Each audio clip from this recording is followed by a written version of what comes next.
Terus dia mau lagi nggak sama kita? Tadi ada yang mau ke Indomaret aja manggil MUA. Jadi ternyata bukan cuma itu aja. Kalau branding kita bagus, percaya nggak teman-teman? Kalau di sesi saya bahwa sebenarnya orang bisa beli di mana saja. Tapi ketika beli di brandnya Mbak Firda atau di toko saya, orang bisa dengan bangga nge-tag saya. Orang bisa dengan bangga nge-tag saya beli di tempat Mbak Firda. Ya, berarti bagaimana caranya kita membranding diri kita?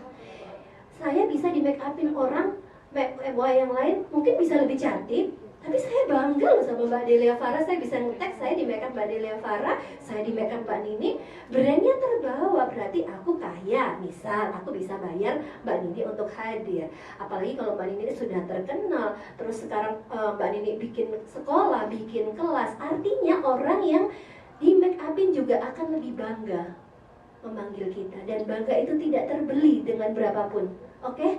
Setuju ya? Tidak terbeli dengan berapapun. Dan itu bisa membuat teman-teman akan lebih menaikkan branding diri, menaikkan kelasnya, dan juga menaikkan harganya tentunya.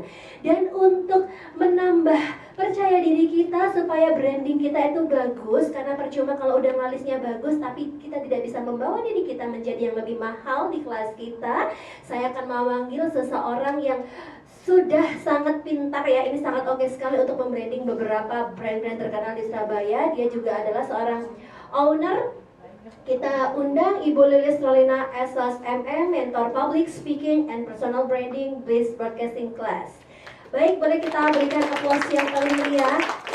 Dan beliau yang satu ini, biar cantik ini, akan membawakan sebuah materi dengan judul Create Your Brand. Bahwa kalau misal ngomongin brand itu bukan cuma tentang kita bisnis makanan atau bisnis apa ya, tapi harga diri kita ini juga perlu di branding, supaya walaupun nanti kita nggak make up nih ya, kita jalan-jalan ke mall aja. Kalau MUA kan cantik ya, harus merawat diri karena kita make upnya bagus, terus udah brandingnya di media sosial bagus.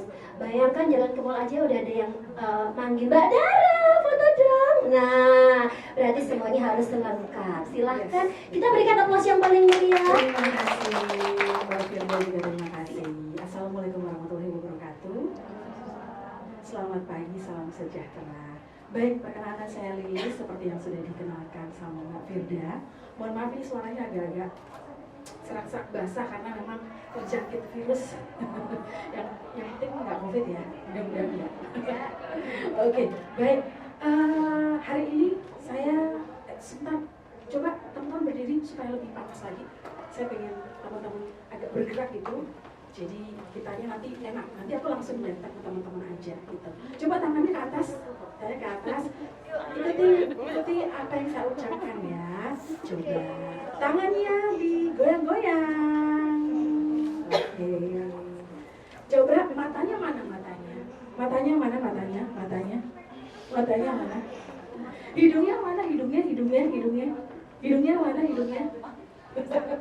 Mulutnya mana? Mulutnya? Oke, tepuk tangan. Biar agak fokus ya. Kan tadi saya ngomong kan, ikuti apa yang saya ucapkan ya. Tidak saya gerakkan gitu, tapi nggak apa-apa. Ayo, silahkan duduk kembali. Oke. Ini mic-nya bisa dikerasin nggak sih, Mas? Kurang keras gitu rasanya, bassnya. Coba dinaikin sedikit aja. Atau ya, oke, baik teman-teman. Tadi kita sudah mendengarkan tentang public speaking gitu ya, tapi judulnya tentang basa-basi bukan basi gitu. Oke. Sekarang saya menjelaskan tentang create your brand. Saya pengen tanya ke teman-teman di sini semuanya. Teman-teman pernah melakukan riset nggak sih sebelumnya atau googling di internet MUA yang paling teman-teman mau cari tahu gitu? Atau dengan kata gampangnya, saya pengen tanya deh, MUA yang di googling sering siapa Mbak?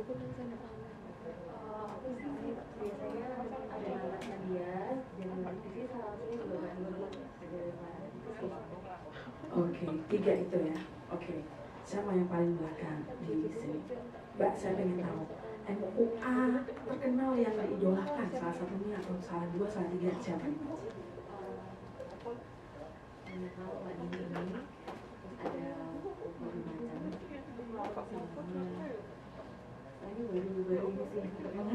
jadi baru 2 itu.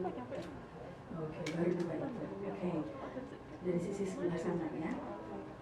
Mungkin MUA Jakarta juga nggak apa-apa. Siapa yang pengen digali ilmunya dan sering di Google, siapa nih Mbak?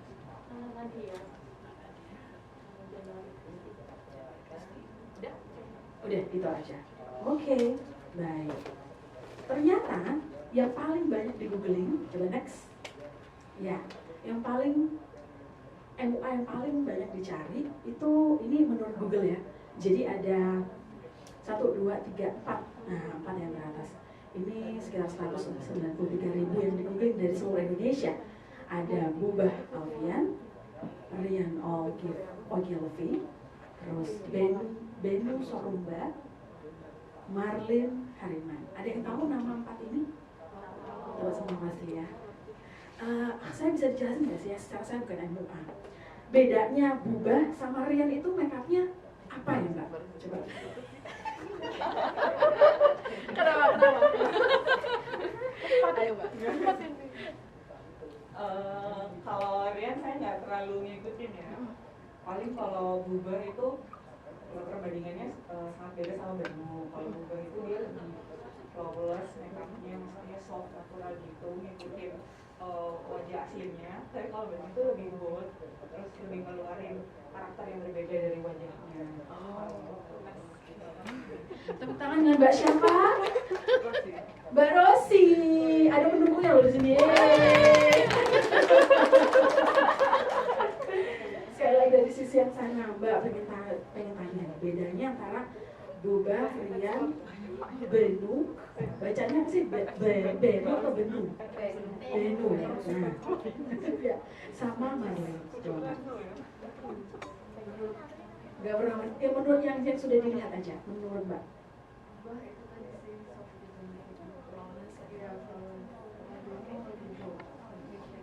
Lebih bold, lebih mengeluarkan karakter gitu ya. Nah, di sini teman-teman udah bisa menganalisa ciri-cirinya kayak gimana, Bubah itu kayak gimana, Ben itu kayak gimana, Marlin itu kayak gimana gitu ya. Next. Nah, ternyata 4 ini yang dicari, mungkin belum pada tahu wajahnya, tapi semuanya udah pada tahu ya. Ada Bubah, ada Rian. Rian sekarang kayaknya banyakan di Amerika ya, karena dia suka makeup artis luar negeri gitu. Ini salah satu artis, siapa ya namanya? Ini transgender ya. Siapa dia? Ini dia? Kardashian ya apa? Iya, dulu papanya Kardashian Iya, ya. Kardashian. Nah, yang ini. Iya, sekarang saya cantik ya, lebih cantik dari saya. Gitu, terus ada Marlin sama Benu. 4 ini yang sering dicari ternyata. Dan ternyata juga yang mencari pun ternyata juga udah paham gitu ya. Maksudnya dari saya tanya ke sini, ke teman-teman di sini, ternyata Benu itu lebih bold gitu ya, lebih menampilkan karakter gitu ya. Dan kalau Bubah lebih ke flawless, lebih ke makeup gitu ya. Meskipun itu wedding dan sebagainya gitu. Jadi ada perbedaan di antara 4. Kita kasih contoh kebetulan hari ini 4 karena ini yang paling dicari. Ada perbedaan di antara 4 ini dan kita pasti mengetahui secara nggak langsung. Kalau MUA saya percaya bahwa oh iya ini kayak gini, oh ini pasti kayak gini, oh ini pasti kayak gini. Jadi ada yang membedakan di antara 4 MUA ini. Mereka sama-sama makeup artist, tapi mereka punya banyak kelebihan yang berbeda, punya keunikan yang berbeda. Nah ini yang kita mau tekankan, bagaimana kita meng-create brand kita, bahwa kita semua ini adalah brand. Semua yang ada di sini, makeup artist itu adalah brand. Seorang makeup artist itu adalah brand. Jadi kalau kita merasa sebagai seorang brand, tentu kita juga harus tahu bagaimana brand itu ditempatkan, gitu kan? Nanti tanggal 17-18 saya akan kasih semuanya satu persatu. Kita akan menganalisa kepribadian kita seperti apa, kelemahan kita kayak gimana, kelebihan kita kayak gimana, sehingga kita bisa paham bagaimana kita menentukan diri kita gitu. Bagaimana kita bersikap ketemu sama orang gimana, ketemu sama meskipun kayak misalkan Mbak Deleva tadi bilang ketemunya sama ibunya, tiba-tiba langsung bisa meng-cancel gitu ya pilihan anaknya, gitu luar biasa. Jadi kita nggak tahu siapa yang kita omong, siapa kita sapa. Misalkan nih Mbak Firda kita ngomong terus kita jadi akrab, ternyata Mbak Firda bukan anaknya ya, adiknya mau nikah. Jadi belum tentu orang yang mau kita ajak itu adalah klien kita, tetapi orang yang berhubungan dengan nantinya mungkin klien kita. Jadi pada semua kesempatan kita harus sadar bahwa kita tuh brand. Gak bisa kita melepas embel-embel, ya udahlah, aku paling cuma ke Superindo aja, pakai apa sebenarnya jepit yang mungkin seperti itu ya. Ketika kita mau dikenal di publik adalah sebagai sebuah brand yang bagus, yang mungkin orang senang, menjadi bangga tadi kata Mbak Firda, ya akhirnya kita kemana-mana juga harus mempertimbangkan gitu. Yang terjadi adalah mungkin saya diceritain aja ya, karena mungkin sebelum ini saya meriset dulu bagaimana MUA zaman sekarang ini gimana sih gitu kan ya. Kebanyakan tuh ada yang ngomong, kebanyakan tuh MUA itu nggak make up ya, kalau make up saya itu gitu katanya. Bener nggak sih Bapak? Males ya, kenapa kok make upin orang tapi kita nggak make up gitu, kenapa Mbak? Biasanya sih kalau saya yang penting alis sama maskara gitu. Kalau misalkan nggak sampai make upin diri sendiri, soalnya mungkin karena ketagihan gitu ya. Oh, oke. Kepagihan nggak sempet make up lama gitu ya Mbak ya. Nah yang lain coba Mbak, kenapa Mbak kira-kira Mbak? Mungkin hampir sama ya, karena kan kita biasanya startnya kan dini hari bukan lagi pagi. Jadi mungkin ada sebagian yang penting kita sudah rapi, kita wangi. Jadi kalau deket sama klien kita itu juga nggak terlalu ini bawa apa ya gitu. Dan juga biasanya kan kalau kita udah bangun, kita udah prepare, yaudah kita langsung cus, karena itu tadi waktu kan segalanya kalau untuk memakan. Jadi kita satu hari ada beberapa event yang harus didatangi gitu sih. Oke, apalagi beberapa event ya sebenarnya kita harusnya make up dong. Gimana Mbak? Menurut Mbak gimana? Oh ini yang belum. Tapi kalau Mbak sendiri? Ya biasanya itu sih yang penting pakai alis, kita tolong lah sama masker gitu. Oh iya, masker ya. Misalnya kalau berangkat juga sebelum subuh kan, Mbak. Jadi ketika saya selesai subuh, biasanya setelah subuh baru saya sambil misalkan kliennya lagi sholat ataupun ngapain, saya sempatin untuk rapi-rapi gitu. Jadi biar nggak lemes banget. Ya betul. Banyak alasan ya kayaknya nih yang lain ya. Iya, begitulah. Kalau kita merepresent sebuah brand, tentu kita juga harus mewakili brand itu. Kita sebagai pemilik brand kecantikan, masa toh kita nggak pakai brand kita sendiri, gitu kan? Sama halnya ketika MUA, meskipun kita ngerias orang, at least orang juga tahu, oh mbaknya ternyata juga oke nih, meskipun make upnya cuma sedikit aja, nggak apa-apa. Tapi at least kita menunjukkan itu juga, karena kan kita yang pro. Dan kompetisi sekarang ya, bukan make up artist pun, anak-anak SMA, anak-anak lulusan kuliah bisa jadi make up artist, bener nggak? Itu kompetitor kita juga. Bagaimana apa yang membedakan kita antara mereka? Apa yang membedakan mereka sama beauty blogger? Apa yang membedakan kita sama para beauty blogger, sama beauty vlogger, sama influencer lainnya? Kalau kita enggak, itu tadi kita enggak sadar bahwa kita tuh brand, gitu. Bahwa kita ini di belakang kita ini sebuah brand yang harus kita bangun, dan itu memang prosesnya lama, nggak sebentar, gitu kan? Oke, next. Nah, apa yang harus kita lakukan? Nah, ini tadi yang saya bilang, fokus on your strength. Kita fokus sama kekuatan kita. Apa sih kekuatan Anda? Gitu. Apa Mbak Dara, kekuatan Mbak Dara sebagai seorang makeup artist? Jangan ngewok. Semua dapat sebelah. Apa Mbak kekuatan Mbak? Apa ya? Harus tahu dong kekuatan Mbak. Makeupnya daripada yang lain itu apa ciri khasnya?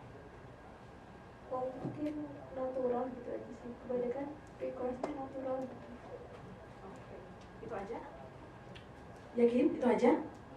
Coba saya kasih waktu 5 menit. Kelemahannya. Kita harus tahu. Kalau kita ditanyain apa keunggulan kita atau ciri khas kita siapa apa, itu harus tahu dong. Misalnya nih, oh Mbak ini memang dia tuh kalau bikin bibir tuh pas gitu loh. Sama mungkin ada yang bibirnya tipis tapi kok kelihatannya proporsional ya, bibirku kok jadi agak lebih tebal dikit tapi nggak too much gitu. Nah misalnya kayak gitu, apa nih kelebihan dari teman-teman? Yang mana yang belum tanya?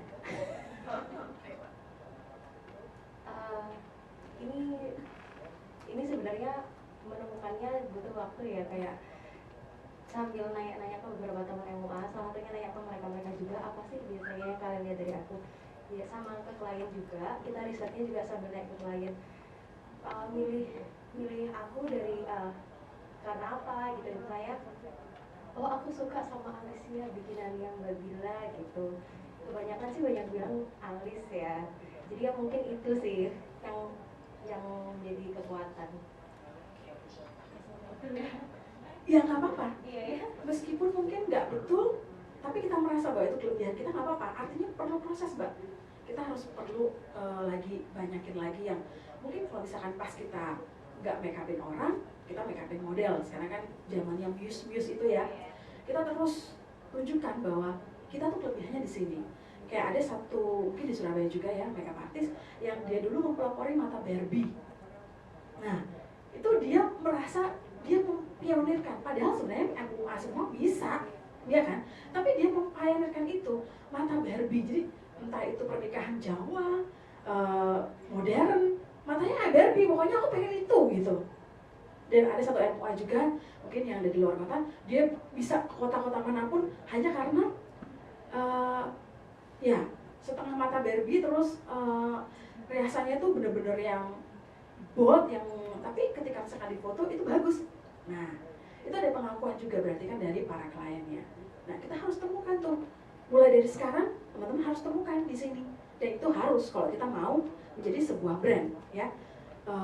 Dalam hal ini kalau saya bilang MUA ini kan sebenarnya jangka panjang, betul ya Mbak Delia Farai?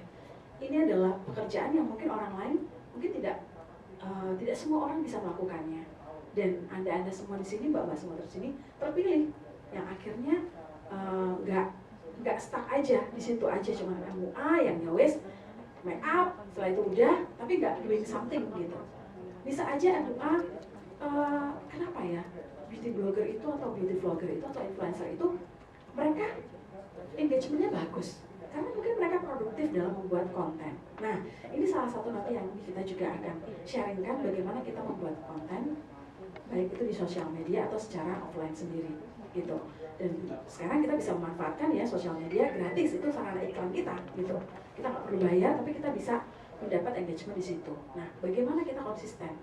Karena kalau cuma sekali dua kali, ya mohon maaf saudara-saudara, gitu kan. Sama kayak radio, kita siaran, bosen sama kita, switch gitu. Sama dengan orang lain juga, nggak ada yang baru, deh sama halnya dengan itu gitu. Jadi nanti saya akan kasih PR ya, oleh PR nggak nakut-nakutin, tapi kita bisa berpraktek gitu. Kita bisa coba nih, kalau kamu posting setiap hari 1 minggu aja, ada nggak engagement-nya? Kita akan coba. Itu termasuk salah satu kita meningkatkan brand kita ya. Kita meningkatkan, oke, ternyata banyak nih engagement. Mungkin kita nggak, ya sekarang zamannya Reels, kita bisa mengukur ya siapa yang view berapa banyak, itu kita bisa mengukur sendiri. Dan kita juga akan sedikit melihat apakah Instagramnya udah bisnis. Di sini teman-teman semua Instagramnya bisnis. Nah itu adalah start yang bagus, kita bisa mengolah itu untuk brand kita. Next. Nah ini pakainya siapa ya? Orang udah langsung tahu loh, Bennu. Dan kenapa si Aurel pilih Bennu? Kenapa si Lesti pilih Bennu? Dan kenapa ini dulu mantan istrinya Pak saya. Kenapa dia pilih Bennu gitu kan? Kenapa 3 orang ini pilih Bennu? Yang membedakan apa ya? Matanya, ya. Jadi kebanyakan akhirnya artis-artis pilihnya Bennu. Ada sesuatu yang mereka mungkin cari di mana mereka pengen jadi bintang pada saat hari HAM mereka, gitu kan. Nah, ini berkaitan dengan reputasi kita, teman-teman. Apa yang kita pajang di sosial media adalah reputasi kita. Dan brand itu sangat berkaitan erat dengan reputasi kita. Brand kita yang kita bangun. Coba kita lihat Instagramnya Benu atau Bubal lah ya. Iya memang mereka sering pamer, tapi itu adalah strategi mereka. Pamer dalam arti pamer ketemu sama artis ini, mereka pamer positif ya. Mereka make up ini, make up itu, make up ini, make up itu, gitu kan. Dan ini penting, ini perlu. Kadang-kadang mungkin kita nggak ngeh gitu ya, maksudnya ya udahlah, besok aja diposting, besok aja diposting. Akhirnya banyak numpuk, coba dicek ya. HP-nya coba dicek, itu video-video atau foto yang belum diposting mana gitu kan. Nah, ini adalah reputasi yang kita bangun sebenarnya. Kalau kita berbicara soal reputasi, artinya kepercayaan orang sama kita dong, ya kan? Orang percaya sama kita karena apa? Ya karena hasil karya kita, sekali lagi. Jadi nggak main-main ya kalau kita ngomongin soal reputasi. Irjen Polisi Verdi Sambo ya sekarang. Politik, kali nggak ada. Reputasinya hancur dalam satu hari. Teman-teman juga bisa gitu. Reputasi sebagai MUA hancur dalam satu hari ketika kita melakukan sesuatu hal yang mungkin ya fatal. Nah, ini kaitannya brand dengan reputasi. Bagaimana kita konsisten gitu.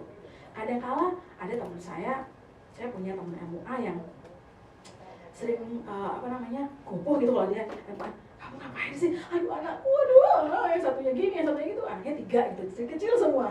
Jadi pas waktu wake up, gopoh gitu ya. Nah, ini yang kita nggak boleh bawa masalah domestik kita di rumah ke luar. Itu hal yang paling utama sih kalau menurut saya. Masalah domestik itu kita bisa simpan dulu, rapikan dulu, kayak kita nyimpan peralatan make up ya, atau baju atau sepatu di tempat yang seharusnya gitu. Jadi jangan sampai masalah domestik itu kita bawa ke klien dan itu mempengaruhi kita. Jadi kayak misalkan tadi kok aku lupa ya bekalnya anakku, kalau jam 4 gitu kan. Nah itu kan masalah domestik. Bagaimana kita langsung berpikir ke solusi, misalnya kalau ada masalah domestik, ya langsung telepon siapa? Oke, Mbak sebentar saya mau telepon dulu. Telepon, selesai, oke kita fokus. Gitu. Jadi jangan sampai masalah demi masalah itu dibawa ke pekerjaan kita, gitu ya. Itu yang paling penting. Jadi personal branding itu erat kaitannya dengan reputasi. Next. Selain reputasi, apa itu brand? Brand itu adalah passion dan credibility. Jadi passion, kita senang gitu loh. Bukan karena kita, wah ya ampun, Bubah ternyata sekali make up 20 juta. 20 juta satu hari 3 orang, berapa? 60 juta, kayaku gitu kan. Nah, mikirin tentang uang dan uang, tapi kita nggak suka. Ya misalnya tak make upin aja biasa, oke lah. Jadi kita nggak dengan hati. Nah ini yang kita harus tekankan, bahwa kita ditanya dulu nih, kita beneran jadi MUA, kita beneran nih jadi makeup artist, kita harus senang, kita harus paham gitu. Jangan sampai bentuk alis kita oke lah, bentuk alis standar seperti itu, tapi ternyata ada beberapa bentuk alis yang kita harus mungkin sesuaikan dengan bentuk wajah. Kalau nggak salah ya, kalau saya riset, oh ya bentuk wajah ini harusnya gini, kotak itu gimana, bulat itu gimana, oval itu gimana. Nah itu tadi lebih ke bagaimana kita suka, tapi kita juga mempelajari itu. Jadi gak cuma suka, ya udah gak suka, aku make up sendiri, kayaknya aku bisa deh make upin orang, udah deh cus gitu.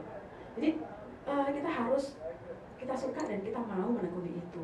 Menekuni dalam arti itu tadi, mau belajar, terbuka dengan hal-hal seperti ini, mengosongkan gelas, sehingga preferensi kita, pengalaman kita ini bertambah dan kita jauh lebih matang ya kalau misalkan menghadapi orang.